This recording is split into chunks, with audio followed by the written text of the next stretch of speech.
ஈஸியா எனக்கு ஒரு மினி இட்லி அப்படின்னு வந்து சொல்லிரலாங்க. ஆனா, இது அடுப்புல நின்னு ஊத்துறாங்க பாருங்களேன், அவங்களுக்கு தாங்க என்ன சிரமம்னு வந்து தெரியும். ஒண்ணொண்ணும் ஊத்துறதுக்கு கண் பார்வை எல்லாமே சரியா வந்துட்டு இருக்கணும் அப்படின்ற மாரி தான் வந்து சொல்லணும். எல்லாத்துக்குமே வந்துட்டு பார்த்தீங்கன்னா, ஒரு சல்யூட்னே சொல்லலாம். இதெல்லாம் வந்து பார்த்தீங்கன்னா, இடியாப்பம் ஊத்துற தட்டு இது ரூ. 70 அது வந்து ரூ. 56க்கு வந்து குடுக்குறாங்க. லாங் வீடியோ பார்க்கணும்னு நினைக்கிறவங்க மறந்துடாம பேஜ ஃபாலோ பண்ணிட்டு லாங் வீடியோன்னு வந்து சொல்லுங்க.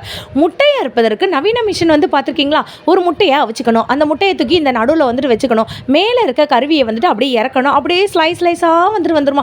ஏன் அந்த முட்டையை நம்ம வாயில போட்டா அதுவே ஸ்லைஸ் ஆகிக்கிறமே, இந்த அருவி எனக்கு மட்டும் தான் இருக்குமாக்கும் அப்படின்னு நானே நினச்சிக்கிட்டு அப்புறம் இதையும் வந்துட்டு வாங்க சொன்னாங்கன்னு சொல்லி வாங்கியாச்சு. சேலட் பண்ணுறதுக்குலாம் ரொம்ப யூஸ்ஃபுல்லாக வந்துட்டு இருக்குமா. இதில் முட்டை மட்டும் தான் பண்ண முடியுமா என்னன்னு தெரிலங்க. இதுதான் எனக்கு ரொம்ப ரொம்ப பிடிச்சிருந்துச்சு. ரூ. 87 சொல்லி வாய மூடல, மேலே இருக்க டப்பா வந்துட்டு கீழே விழுந்துருச்சு. இதில் வந்து பார்த்தீங்கன்னா உங்களுக்கு கடலைப்பருப்பு, அதுக்கப்புறம் மிளகா இந்த மாதிரிலாம் ஈஸியாக ஃபைனாக வந்து சாப் பண்ணிடுவான். ரூ. 87 ஒர்த்துன்னு தாங்க நான் நினைக்கிறேன். லாங் வீடியோ வேணும்னு நினைக்கிறவங்க சொல்லுங்கள். ரூ. 7 கேஜெட்ஸ் வந்துட்டு உங்களுக்கு லாங் வீடியோவில் போட்டிருக்கேன். இதெல்லாம் வந்து பார்த்தீங்கன்னா கட்டருக்கும் எனக்கும் வந்துட்டு சம்மந்தமே இல்லை. ஏன்னா ஒரு தடவை நான் இழுக்கும் போதும் அந்த வயர் வந்துட்டு அந்துக்கிட்டு வந்துட்டு போயிடுது. அதுக்கப்புறம் பார்த்தீங்கன்னா ஒரே ஒரு ஜான் இருக்கக்கூடிய இந்த மாதிரியான ஜூஸ் புளியிருது. அதுக்கப்புறம் ஐஸை வந்துட்டு அப்படியே எடுத்துக்கலாம். நம்ம வீட்டில் சாதாரணமாக வந்துட்டு குளிக்கரண்டி இருக்கும்ல, அதை வச்சு ஐஸ் எடுத்தாலும் நமக்கு ரவுண்டாக தான் வந்து கிடைக்க போகுது. இதுக்கு எதுக்கு நம்ம தனியாக வந்துட்டு வாங்கணும் அப்படின்ற மாதிரி தாங்க தோணுச்சு.